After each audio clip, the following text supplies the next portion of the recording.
So I think, again, there's so many topics we want to hit on this, but the way we speak is so important to each other, to our kids, how they speak to each other. We don't allow our kids to get disrespectful with each other.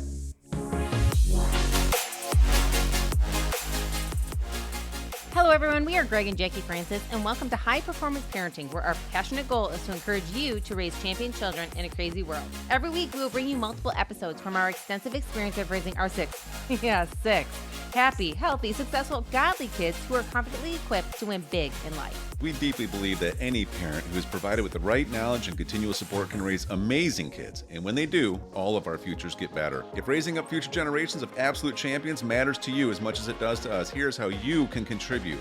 Like and share this podcast with everyone you know. And together, let's embrace this journey of raising champion kids in a crazy world. Hey, guys. Welcome back. We're excited to be in the studio today. Happy New Year. Happy New Year. Yes, it is. It actually is a really great year. It's 2025. It is. It's kind of fun to say 2025, you know, like it's so strange. We were just talking about it. What was it with the kids, how different things were when we were kids. Like we were just kind of going over, you know, it's like we've now been in the 2000s for 25 years. I know, it's crazy. I remember when all the futuristic movies were all about the 2000s. Yes. And now we're living it and we're like, where's the cars that drive in the sky with? I thought that was a good idea, you know? Like Getting closer. It's so different now. And I was just thinking back, like, because we just did New Year's Eve. And for our family, we chose to spend it all together. And my parents were in town. And it was just really fun watching sports and doing our thing, right? Mm-hmm. But I was thinking back, like 1999, going into 2000, New Year's Eve. And what, like, nobody knew what it was going to be like when you woke up or throughout the day. And party like it's 19. Hold up, it is. Anyways, it's just so funny. We're in 2025 now. So make it a great year. Let's do it, right? Yeah, for sure. What do you want to talk about? I feel like you have a joke coming, so I'm going to wait. Well, you know, one of the things I'd like to be able to put out there this year is chickens, you know, in our yard. And put them out there. Just put them out there somewhere. We got to figure that out, how it's going to work. But I don't know if you know this about me, but I used to run a dating service for chickens. Did you know that? No. No, I didn't work out. I was struggling to make hens meet.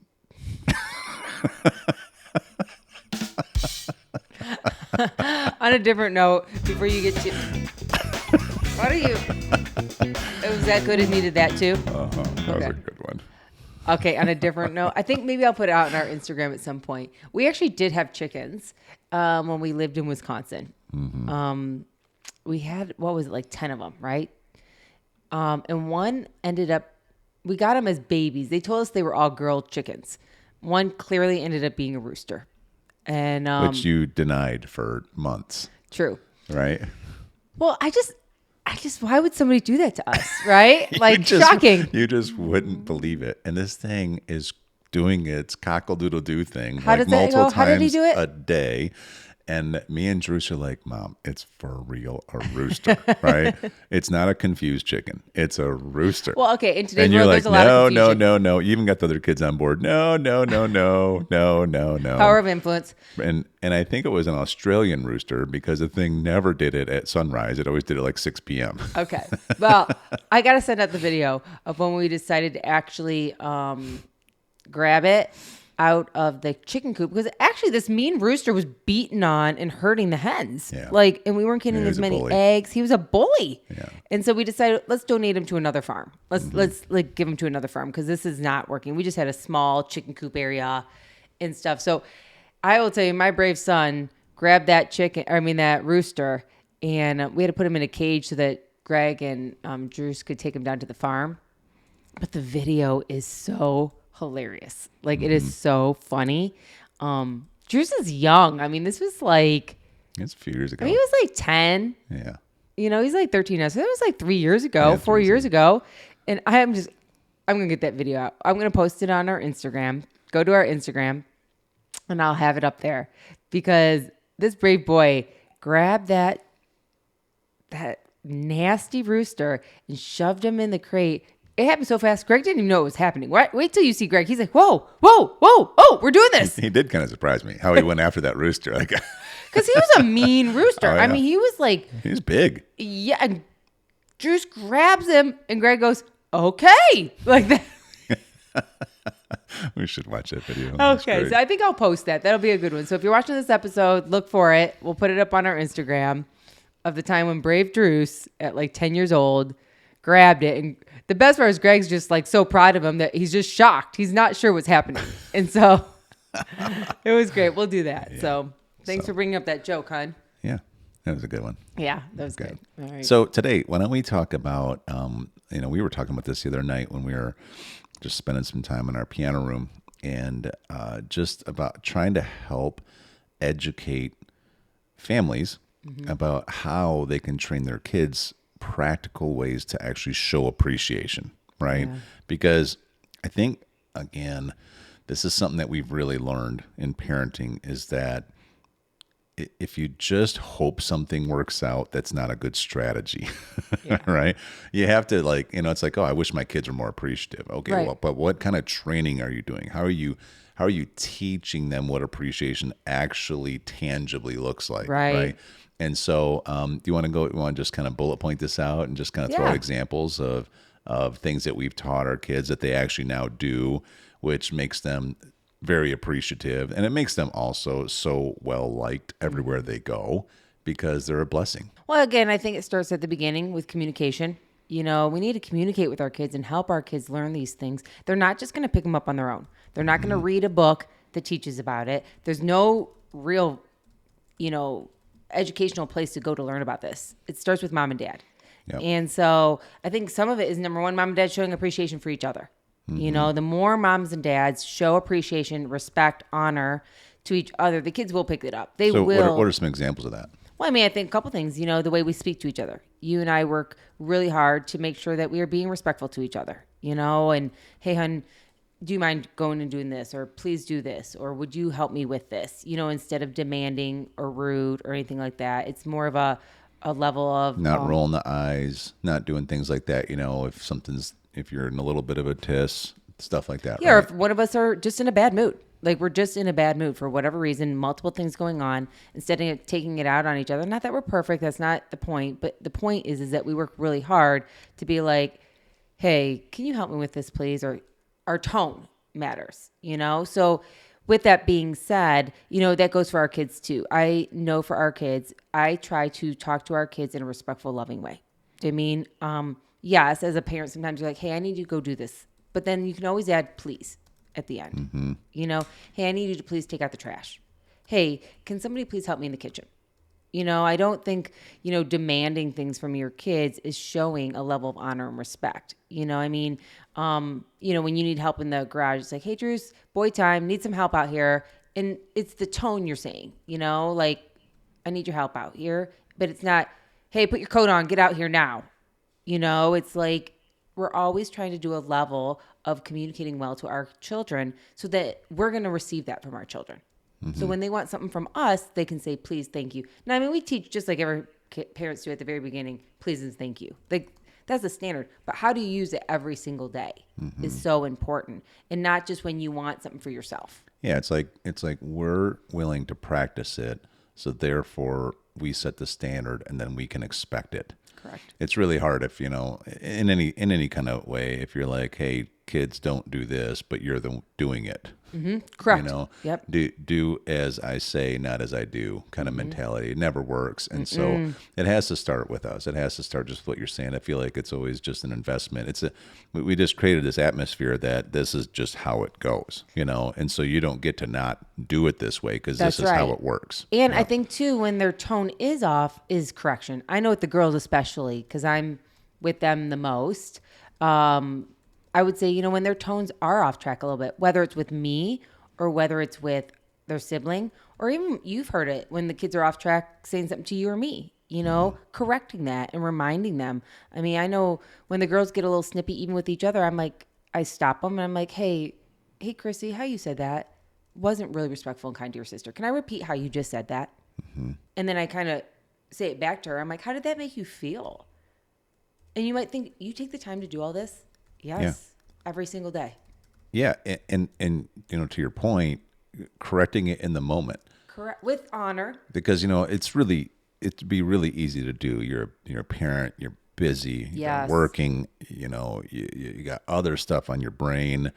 You walk in the house, you're really looking for a little reprieve here, and all of a sudden you hear somebody being chippy with each other. Correct. And it'd be really easy just to walk by and roll your eyes and say, I'm taking a shower, And ignore it. and Act like just you didn't ignore hear it. it. I don't have capacity to deal with this right Sure. now kind of mentality versus that extra 30 seconds. And it's like, hey, listen, let's fix this, let's address this right now. Right. Right. And you're right. That's something that I think both you and I have done really well. Like we learned a long time ago that a really powerful definition of integrity is facing into things that need to be faced into when they need to be faced into them. Yes. Right. However we want to word it, but it's basically like that's a real level of integrity. I think that no matter what you feel like, this matters.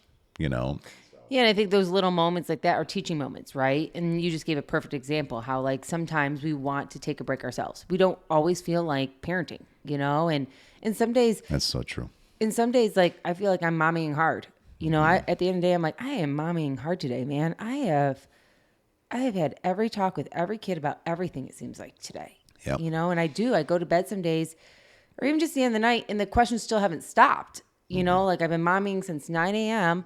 and at 9 p.m. they're still coming at me, and I want to be like, hey guys, everyone go to bed because I can't deal with this myself sometimes.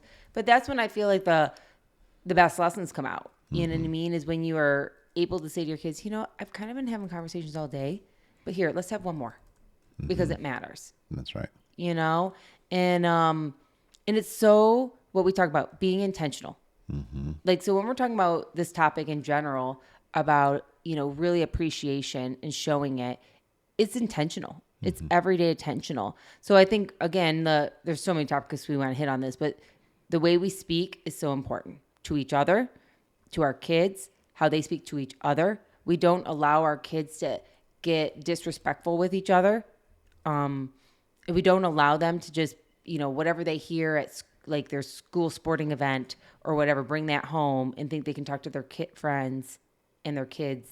The way kids do at school with their friends, they're not going to bring that home and talk to their siblings that way, And so we make sure we teach them how our house is going to have standards. Yeah. So first point really is just basic politeness. Correct. Right. I mean, politeness goes a long way. Yeah. And that's just what you're saying. We say please, we say thank you. We address Our each tone. other properly. Or we're careful about our tone. Again, we don't expect everybody to be perfect. We don't expect they're never going to get off track. But at the same time, if we can constantly be pushing to try to get this standard of like that we're really good at this, then overall, it works out really, really darn kindness well. goes a long way, and your tone matters. And then other bullet points. It's I have a couple notes I wrote down here. One thing that we have trained our kids to do because we want them to be, we want them to have great people skills with others. We live in a people world, and you don't really get very far in anything if you don't learn how to work well with other people. Correct. And so one of the things is we always recognize each other when we enter a room, right? Yes. And so it's like even to right now, like even though we're in my office, which is attached to our house, right? We have to go through one garage and then our other garage with our golf simulator, which is amazing, by the way, and then go into the house through the shoe room and then enter in. So it isn't like we're off property right now. Right. Same time when we're done with this podcast, we'll walk in the house and literally whoever's in the room will be like, hey, Mom, hi, hey, Dad. They're always like, we never walk in a room in our house here and people act like you don't exist. No, and that's such an important thing. In fact, that's interesting because we did such a good job with that with our kids. We really were teaching our kids so well, on how to do that. And they love it. Everyone loves hearing their name or a hello or a rub on the back or a hug or whatever, some sort of affectionate reaction when they come into a room. And we are so good at that. We actually were recognizing this about, what was it, like a month ago, that we're so good with our kids about that. But what was crazy is we were getting lazy about that with you and me. You know what I mean? We were doing so much for our kids. That's true. That you and I would just assume each other knew it. Like, he knows I'm here. He knows I'm meaning hi, but I got to go do blank. Right. So an example would be, I'll walk in and I'm either saying hi to everybody or else I'll go behind them and I'll give them a kiss on the back of their head, when they're sitting at the island or something. But then I would just walk past you. Right. Yeah, you're right. And, at first, like, it's been happening for a while. You just kind of, but then after a while, you're kind of like, I think I want that too. Yeah. I want to be recognized too, Yeah. And for whatever reason, we got out of the mode. We did. You kind of get in this mode of like, okay, well, we're a team when we walk in. And so, you're part of my teammate. I wouldn't kiss myself on the forehead, Right. or whatever. But actually, we are a team, but you're still also my wife and our husband, right? So Yeah. we actually, again, it just goes to show, and I think it actually has helped our kids because I was recognizing how even when you do it with me, they're again seeing, oh, so this is how you even treat. Man, and they zoom in, they watch. Like, Yes. especially even like Hunter. I watched her. I was smooching on you in the kitchen the other day, and she was off to the side, and I'm literally seeing out of the corner of my eye, her like little head is peeking around to see how I'm smooching on you. You know what I mean? Oh, She's is that so how cute. it's done? Yeah, right. But even with that, I'll tell you as we wrap up this episode, I think just to give some encouragement out there, you can start this at any time, but make sure you're really on it with your youngest too. Because like I know in the last year or two with Hunter, we've had to do this to every kid. We'll walk in the room even and I'll be like, hey, Hans, like that. And then she's like over there coloring and she's doing something and it would just ignore me a little bit. And, it'd be easy to be like, I don't know why my kid doesn't respond to me versus, True. hey, Hunter, I just said hello to you. I expect you to say hi back. Right. Okay. When someone walks in a room and they address you, you need to look at them and you need to say hello back. Right. And she'd look at me. She'd be like, okay. And you it know makes what? sense. After that, she does it every time. Right. Now, No a lot of problem. times when I walk in, she's like, Daddy. She's pretty silly. Or she'll even tell you, Dad, I said hi. Like Yeah. if you're like if I'm checking in a something zone coming and doing in. something, and she'll correct me. Yes. I said hi, Dad. Why didn't you say hi back? Yeah. It's so awesome. It's good. Okay. Let's continue this in the next one. Okay. Hey everyone, thanks for listening and thanks for your love and support. We hope that today's episode added tremendous value to you and your family. It would mean so much to us if you would partner with us on our mission of helping parents around the globe raise champion children in this crazy world. To do so, simply take a moment to like and share this podcast with everyone in your network. See you next time.